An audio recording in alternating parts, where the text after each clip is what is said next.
verdade. Bom, irmãos, então hoje nós vamos dar prosseguimento ao estudo, né, estudo bíblico dominical. Aqui nós temos como tema os princípios divinos em tempos de crise, né? É a reconstrução de Jerusalém e o avivamento espiritual como exemplos para os nossos dias, né? Nós estamos na lição número 13, que é a última lição. Então é uma lição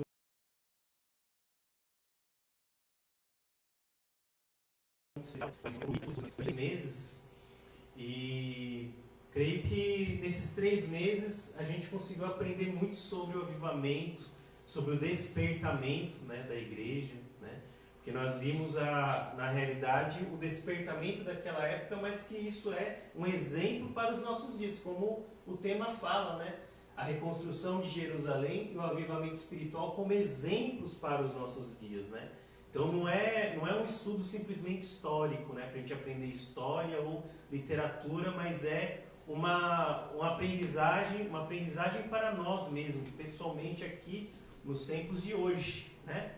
Um avivamento, porque nós estamos também vivendo tempos de crise e um tempo de sono, né? Se a gente for ver, a igreja hoje vive um tempo de sono muito forte, né? Eu me lembro, inclusive, de uma passagem da Bíblia que Samuel, quando nasceu, né, ele nasceu com um milagre.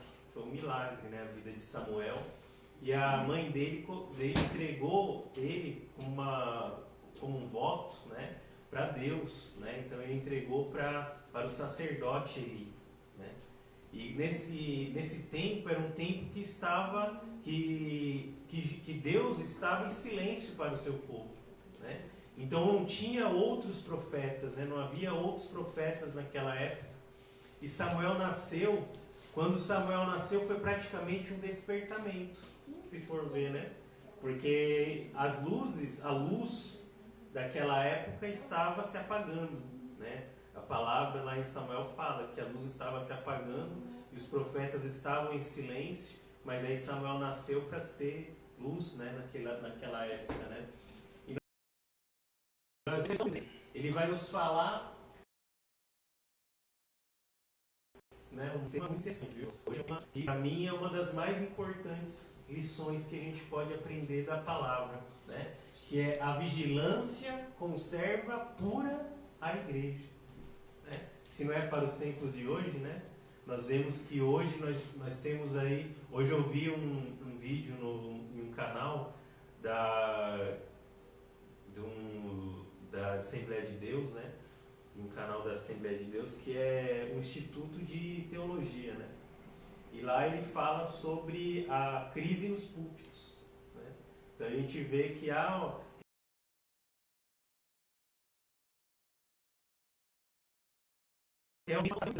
gente está vivendo a última igreja, a igreja de Laodiceia, né? A igreja de Laodiceia é uma igreja forte, é uma igreja aparentemente aos olhos humanos é abençoada, mas se a gente olhar por dentro lá da igreja, ela é a palavra de Deus fala que aquelas pessoas eram pobres, miseráveis, cegas e nuas, né?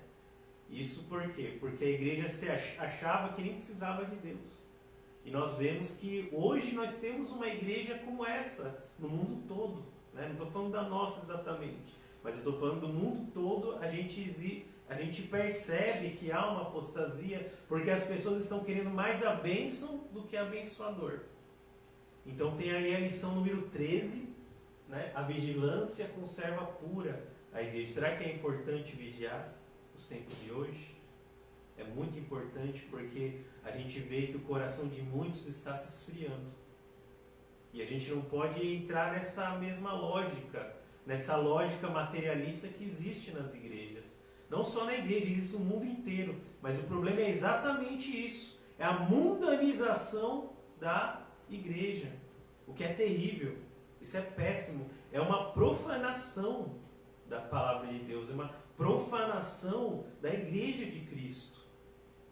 Por isso que nós precisamos tanto vigiar nosso comportamento, vigiar nossa palavra, né?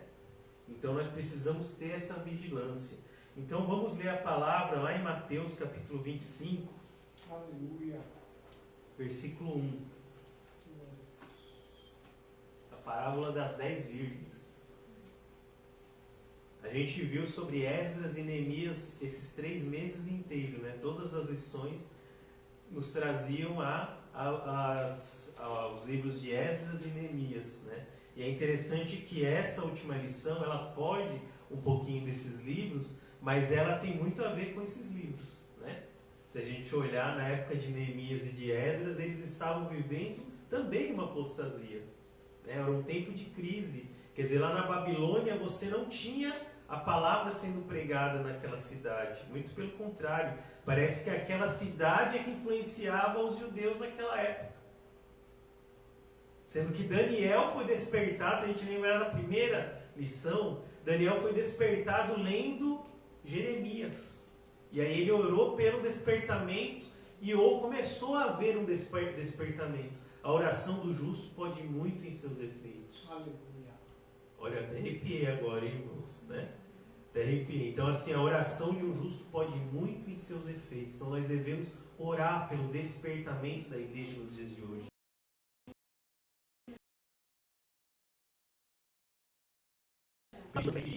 Decisões, que todas as nossas decisões sejam guiadas e orientadas por Jesus, irmãos. Isso é de primeira ordem. Que a nossa vida seja guiada pela palavra do Senhor, não por doutrinas estranhas e vãs palavras que a gente vê por aí, mas pela pura palavra de Deus, o Evangelho de Jesus Cristo. Amém? Então, em Mateus capítulo 25, a gente vai começar a ver aí a parábola das 10 virgens, né? Todos nós já ouvimos alguém pregando sobre as 10 virgens. Vamos ver então o que a palavra fala. A partir do versículo 1 fala assim, ó. Então, o reino dos céus será semelhante a 10 virgens que, tomando as suas lâmpadas, saíram a encontrar-se com o noivo. 5 dentre elas eram nécias e 5 prudentes. As nécias, ao tomarem as suas lâmpadas, não levaram azeite consigo. No entanto, as prudentes, além das lâmpadas, levaram azeite nas vasilhas. E tardando o noivo, foram todas tomadas de sono e adormeceram, né? Então a gente tem que se lembrar que a lâmpada naquela época é diferente das lâmpadas de hoje, né? É como se fosse assim, ó. Se a gente precisasse de uma lanterna nos dias de hoje,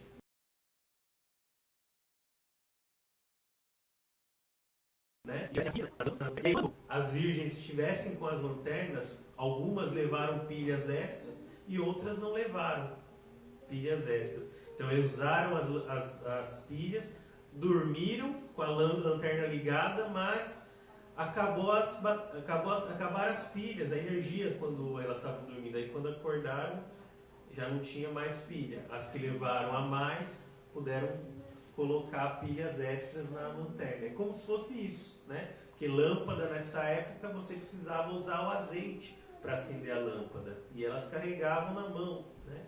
E elas tinham que acender através do azeite. Você acendia, colocava o fogo no azeite lá e a lanterna e a lâmpada acendia, né? Interessante, né? E tardando o noivo, foram todas tomadas de sono e adormeceram. Olha que interessante, né, irmãos? Tardando o noivo, todas elas adormeceram. Jesus falou quando que ele vem? Jesus falou a data e a hora? Não. Jesus não falou a data nem a hora. Então qualquer pessoa que tentar estabelecer uma data e uma hora para a vinda de Cristo, vocês podem tomar cuidado, podem vigiar com essa pregação, porque a gente não sabe. O que a gente sabe são sinais que estão acontecendo. Então a gente tem que ver os tempos de hoje como uma figueira.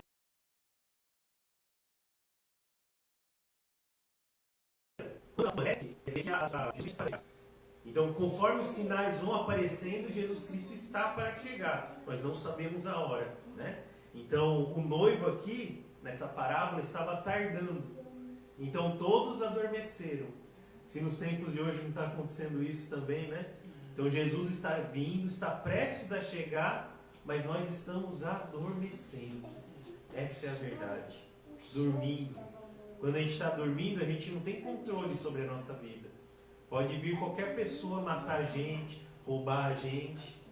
Isso pode acontecer, né? Agora, quando a gente está desperto, acordado, aí a gente pode se precaver, né? Então, voltando aqui no versículo 6, o versículo 5 fala: E tardando o noivo, foram todas tomadas de sono e adormeceram. Mas à meia-noite,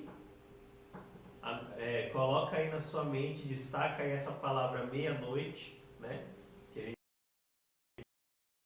gente vai... Eis o noivo, o brado, né? O brado da meia-noite. Ouviu-se um brado, eis o noivo, saí a seu encontro. Saí ao seu encontro.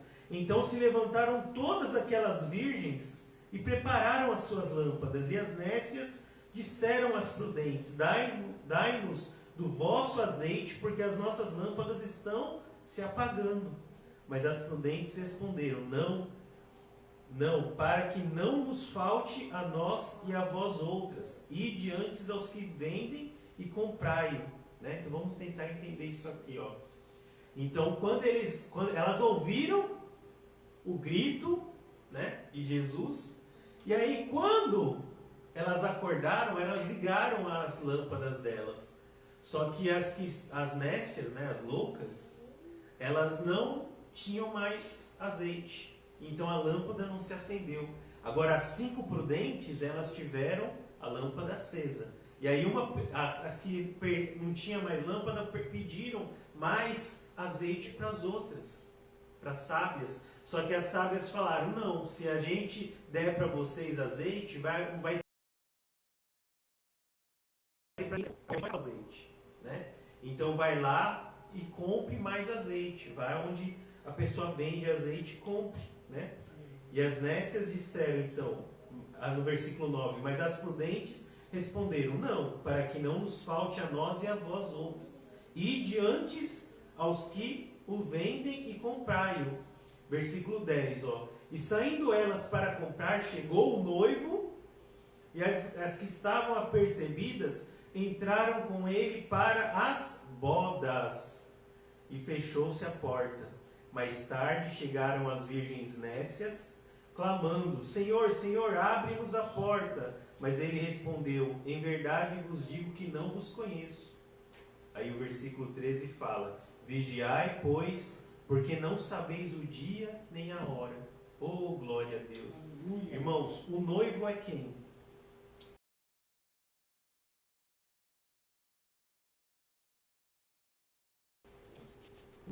O noivo, irmãos, é Jesus. E o noivo vem. Aleluia. A noiva é... Quem que é a noiva? É a igreja.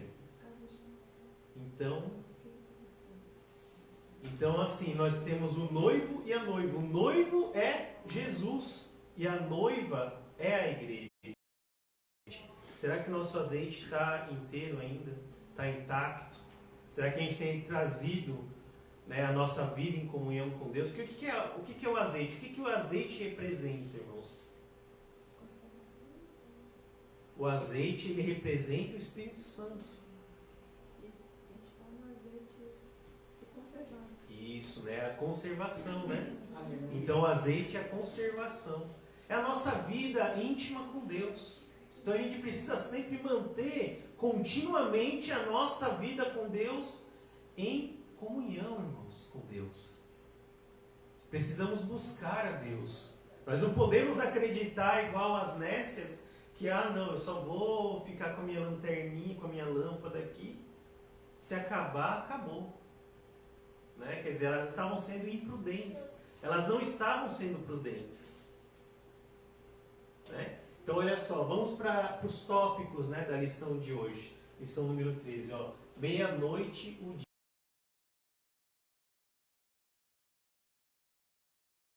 dia já passou. Então, a meia-noite na parábola das 10 virgens. Então, a meia-noite tem uma representação muito forte dentro dos planos de Deus para os fins dos tempos. O que é a meia-noite? A meia-noite, primeiro, é o dia que já passou. Acabou o dia. Né? Se a gente for lá Lá em Romanos capítulo 11,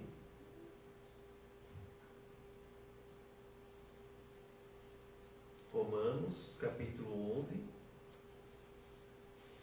versículo 25,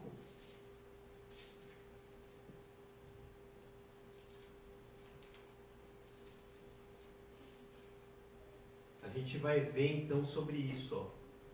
Porque não quero, irmãos, que ignoreis este mistério, para que não sejais presumidos em vós mesmos, que veio endurecimento em parte a Israel, até que haja entrado a plenitude dos gentios. O que é a plenitude dos gentios?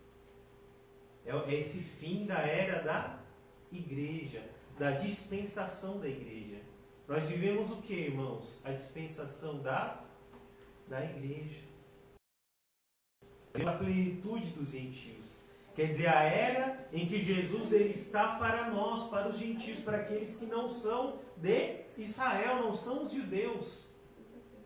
Ele abriu essa brecha aí para nós, irmãos. Glória a Deus, que é a graça de Deus. Ele veio a princípio por Israel. Ele escolheu o povo de Israel desde Abraão. Desde Abraão lá ele chamou, vá à terra que eu escolherei, lá eu te darei uma terra que mana leite e mel, todas as famílias serão benditas através de ti. Porque dentro da linhagem de Abraão viria Jesus Cristo. Se vocês lerem lá em Mateus, na genealogia de Jesus, que era algo que antigamente eu não lia, genealogia, agora eu aprendi a dar valor para a genealogia, né? Principalmente a de Jesus. Você vai ver lá, vai ver até Abraão, até chegar a Abraão. E Lucas, você vai ver até Adão. Né? Você vai ver que Lucas vai fazer uma genealogia até chegar em Adão. Que interessante, né? Então, irmãos, vejam como é importante a gente entender essa época, que é a plenitude dos gentios. Quer dizer, a graça chegou para os gentios. A princípio, a salvação começou lá em Jerusalém. Mas ela se expandiu para o mundo, se espalhou pelo mundo através de Jesus Cristo, irmãos. Em nome de Jesus. Vamos lá em João capítulo 9. Evangelho de João capítulo 9, versículo 4. A palavra fala assim, ó, é necessário que façamos as obras daquele que me enviou enquanto é dia.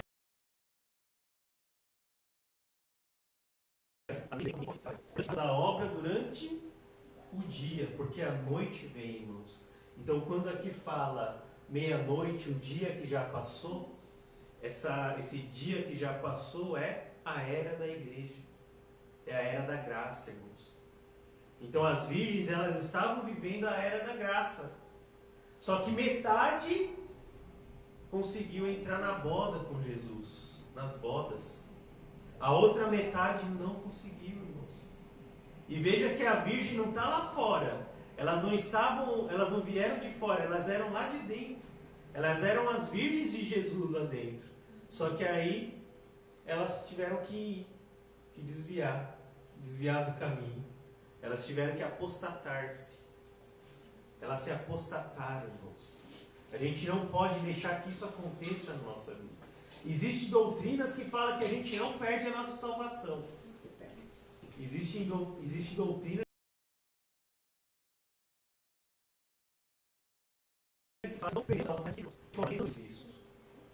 Tem muita gente que a gente vê que cresceu dentro da igreja. Mas aí vai passando a vida, vai passando os dias, ela se escandaliza com alguma coisa que viu e se perde. Ela negou a Cristo nesse momento. Mesmo que ela conheça a palavra de Deus, mesmo que a pessoa tenha experimentado a bênção de Deus, ela se apostatou. Mas é claro que se ela voltar antes da vinda de Jesus, ela vai poder se salvar. Porque Deus está de braços abertos. É só lembrar da parábola do filho pródigo. O filho pródigo saiu de dentro da família e foi para o mundo. Foi para o mundo e gastou toda a herança dele.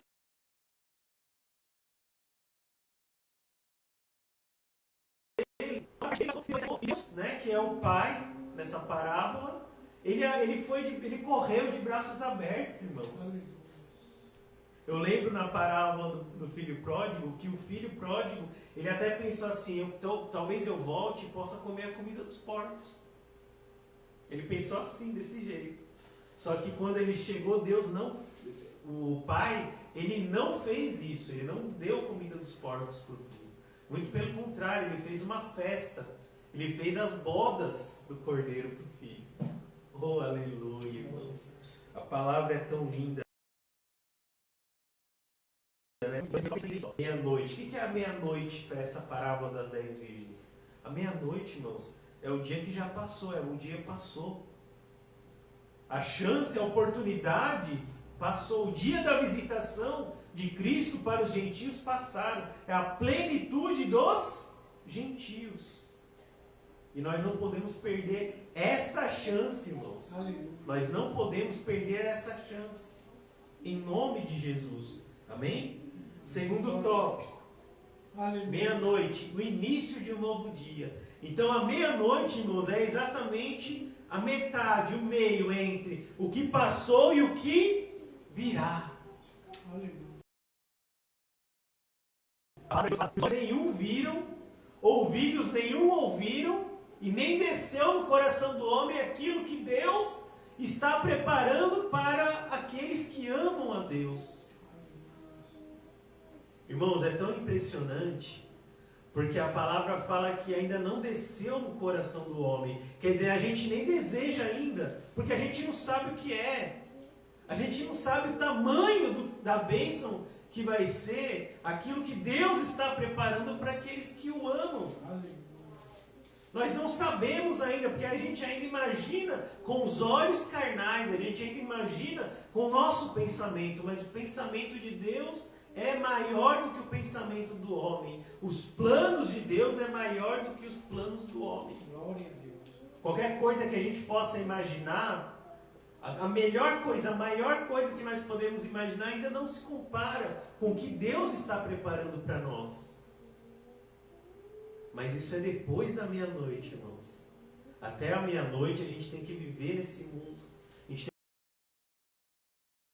tem que viver, irmãos, a gente não pode se desviar. Não pode deixar perder essa oportunidade de chegar à meia-noite com a lâmpada acesa, irmãos. Em nome de Jesus. Então, quando fala da meia-noite, o início de um novo dia, é um recomeço, como está em Isaías, capítulo 51. Aleluia. Isaías, capítulo 51, versículo 11.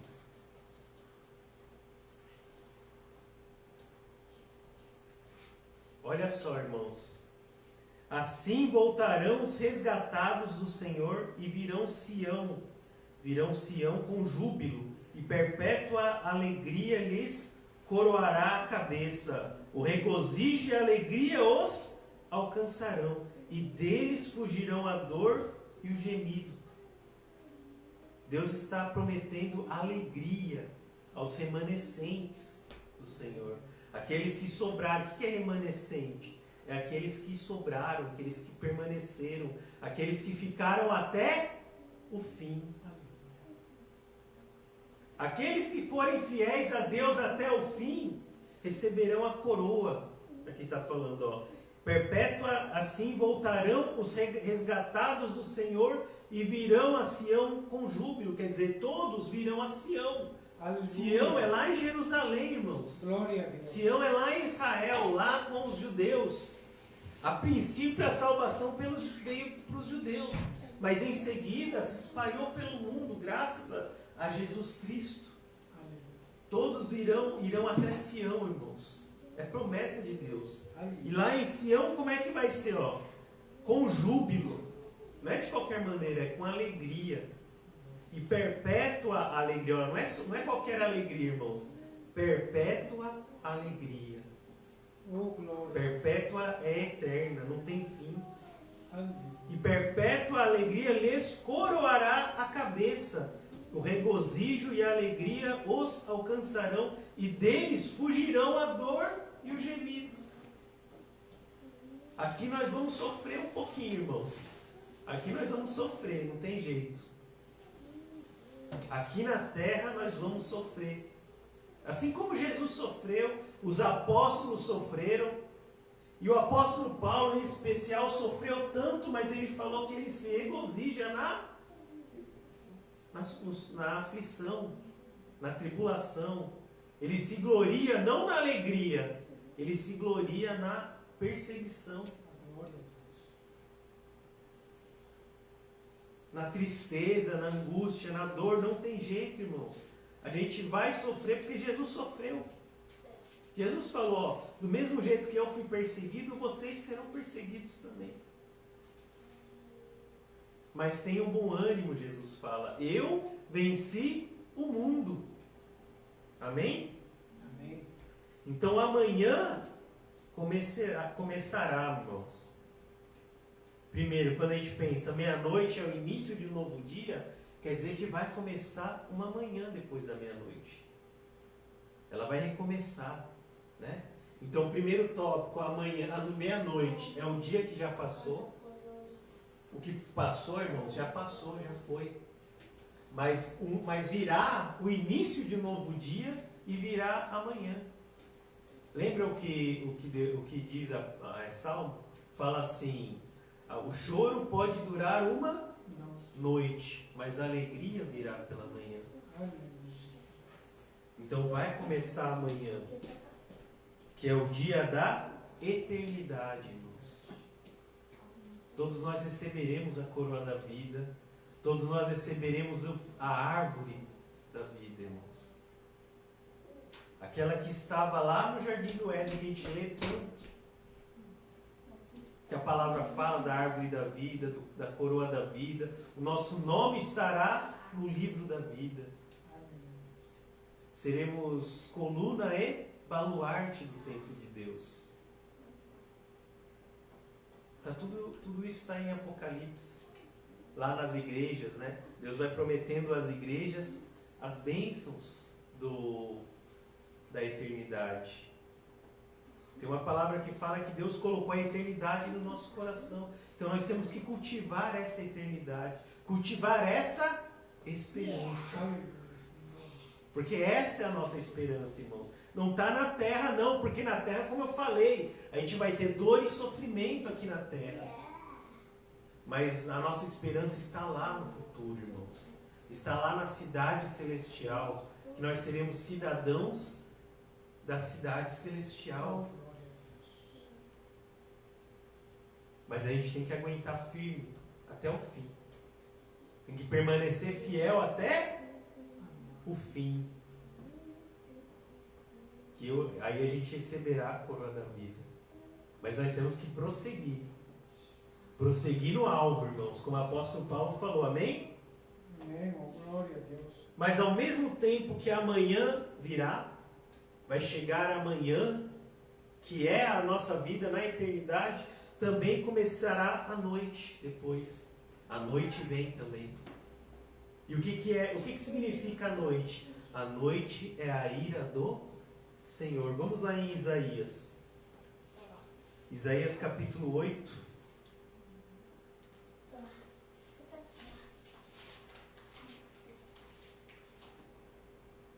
Isaías 8, 21.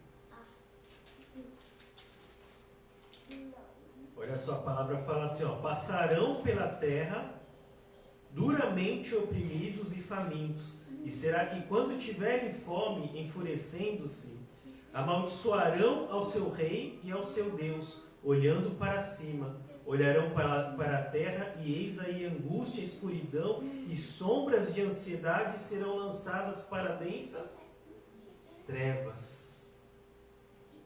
Olha, misericórdia, irmãos. Misericórdia daqueles que ficarem. Vai começar amanhã e vai começar a noite para alguns. Alguns vai começar amanhã e para outros vai começar a noite, depois da meia-noite. Aqueles que começarem amanhã serão arrebatados, irmãos. seremos arrebatados e entraremos nas bodas do Cordeiro, como diz a parábola das virgens. Jesus ele entrará lá naquela casa e começará as bodas. Mas ao mesmo tempo na terra, aqueles que permanecerem vão sentir dor, sofrimento e fúria, serão lançadas para densas trevas. Haverá o início da grande tribulação. Isso é uma coisa muito séria, irmãos. Como eu falei no último sábado, a minha esposa estava estudando a escatologia, né? Finalmente ela começou a estudar a escatologia. Acho que é por causa da época, né? A época é bem propício para a gente estudar sobre o fim dos tempos. Então a gente está conversando no WhatsApp sobre isso até hoje, agora há pouco, quando eu estava, antes de vir para cá, antes dela dormir, a gente ficou conversando sobre isso, sabe? E é muito interessante escatologia, irmãos. Porque você vê exatamente o que Jesus veio falar aqui. Sabe, eu lembro de um salmo, irmãos. Eu lembro de um salmo que fala assim, que a pessoa teve inveja dos ricos, né? Então tinha pessoas que eram opressoras, que elas eram ímpias, mas elas conquistavam tudo. Asaf, né, o nome do salmista, né? Asaf. Só que aí ele quase se desviou, ele fala no salmo, ele quase se desviou, mas aí Deus colocou uma visão nele que ele percebeu qual será o destino dos ímpios. Então ele parou de ter inveja. É muito importante a gente estudar a escatologia, é muito importante a gente estudar o que vai acontecer, irmãos, exatamente porque é essa visão que Deus deu para Asaf, o que vai acontecer no final dos tempos. O que vai acontecer no final dos tempos? Os ímpios perecerão, eles sofrerão dores, ranger de dentes, fogo, irmãos. Deus falou que nunca mais vai destruir a humanidade com água, mas Ele não disse nada que vai com fogo. Tanto é que depois ainda Sodoma e Gomorra foram destruídas, né? Foram duas cidades destruídas. Então a gente tem que tomar cuidado, irmãos. Porque do mesmo jeito que naquela época lá do dilúvio, as pessoas viviam e davam-se em casamento e viviam a sua vida despreocupadamente, sem se preocupar com a palavra de Deus, irmãos. Do mesmo jeito que naquela época eles viviam daquele jeito, hoje nós estamos vivendo isso também. É tão sério isso que a palavra de Deus fala que Sodoma e Gomorra trará o juízo para a nossa geração. Essa geração incrédula, irmãos. Uma geração com coração duro, com amor frio. Então nós precisamos tomar cuidado, porque a noite também vem, ao mesmo tempo que amanhã virá, depois da meia-noite, a noite virá para outros, irmãos, para quem ficar. Nós precisamos desejar o arrebatamento de Cristo. Aleluia. Sermos arrebatados. É tão linda a palavra de Deus, porque Jesus fala que alguns desta geração não sofrerão a morte. E eu creio que sejamos nós que Ele está falando. Nós os que ficarmos até o arrebatamento. Irmãos, o arrebatamento já está aí. É claro que eu não vou falar a data e a hora, porque não tem como saber. Mas o arrebatamento já está aí, irmãos. Eu e minha esposa, a gente estava conversando até que talvez a gente só se veja na glória a partir de agora. Talvez antes mesmo da gente conseguir trazer ela para cá, já tenha um arrebatamento, já seja arrebatado, e aí se encontre lá em cima. Mas glória a Deus, irmãos.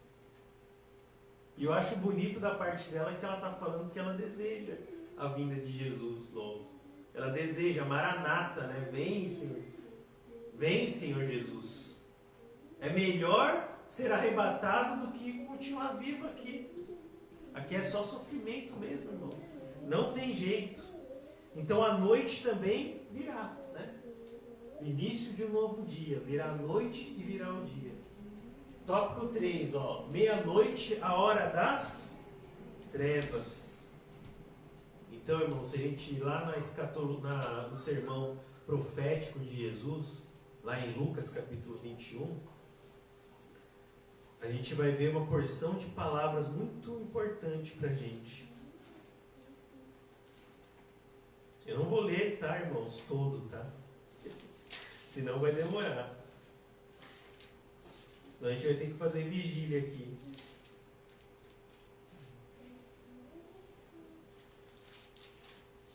Mas lá, ó, capítulo 21, Lucas 21, versículo 12, ó.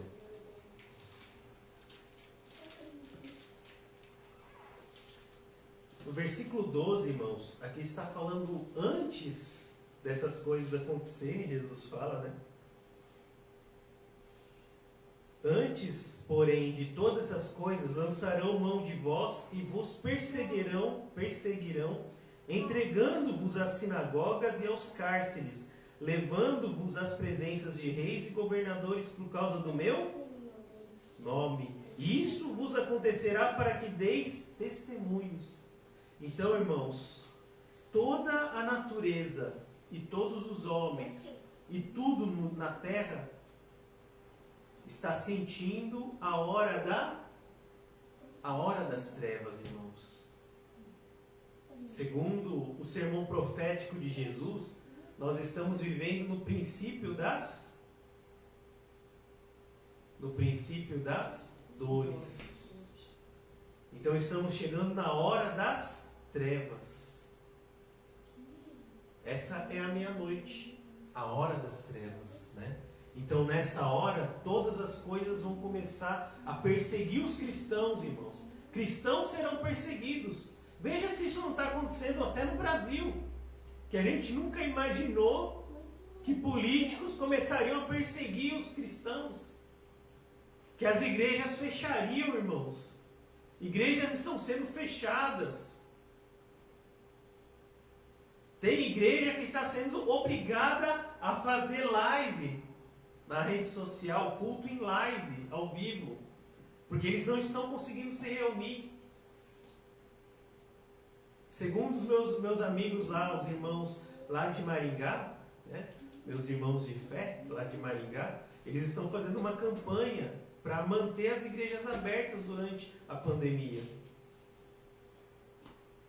Só que o governo, né, o governador, os prefeitos lá do Paraná, eles estão querendo proibir, irmãos, reuniões religiosas. Então nós precisamos buscar mais a Deus, irmãos. Porque esse período, a meia-noite já está chegando. Amém? Tópico 4, ó. Meia-noite, a vinda do noivo. Irmãos, é como a gente está vendo que os sinais já estão acontecendo, então Jesus Cristo já está para vir, irmãos. Jesus Cristo já está para vir. A hora e o dia a gente não sabe, mas a gente sabe que toda a natureza geme na expectativa desse momento. Toda a natureza geme. Se a gente for ver, os terremotos estão se ampliando, irmãos. Os terremotos estão se ampliando cada vez mais rápidos. A natureza está gemendo, a natureza está tremendo pela vinda de Cristo. E nós? Como estamos nós diante de Deus? Essa é uma pergunta importante para todos os cristãos. Eu queria trazer uma palavra de bênção, de milagre, mas eu acho que a maior lição, a lição mais valiosa que nós cristãos podemos ter é essa aqui, ó. A lição número 13, é a meia-noite. Nós devemos manter a vigilância da nossa vida, do nosso coração. Será que a gente tem azeite sobrando na nossa lâmpada? Será que nós estamos nos resguardando para o grande dia, para a hora das trevas? Será que a gente vai manter firme na hora das trevas? Para que na hora, quando chegar a meia-noite, a gente não seja pego desprevenido. e perca a salvação? Será que a gente está mantendo o nosso coração puro? Será que nós estamos conservando a igreja pura? Pode ser que não, irmãos. Pode acontecer. Essa é uma pergunta individual. Mas nós devemos manter o nosso coração puro. Nós devemos manter o nosso templo, o templo do Espírito Santo, puro. Mas é claro que pecado a gente vai cometer, é inevitável, não tem como. Só que o Espírito Santo vai nos mostrar qual é o pecado e nós devemos nos arrepender. Arrependimento, irmãos, não é só a gente falar para Deus, não, ou falar para outra pessoa, mas é uma mudança de comportamento. A igreja precisa mudar o seu comportamento. Essa é a melhor conclusão que nós podemos tirar dessa lição aqui. Não só da lição 13, mas de todo o estudo que a gente fez. As 13 lições, irmãos. Essas 13 lições que nós tivemos até agora foi um brado de alerta. Como a gente vê no tópico número 5, para concluir agora. Tá? O clamor da meia-noite, um brado de alerta. O brado já está sendo soado, irmãos. Lembra na parábola das 10 virgens? Vamos voltar lá no livro de Mateus, capítulo 25.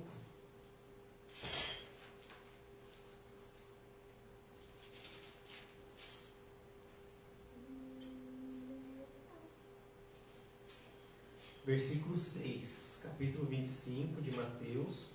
Versículo 6 fala assim, ó: mas à meia-noite ouviu-se um grito: eis o noivo, saí a teu encontro.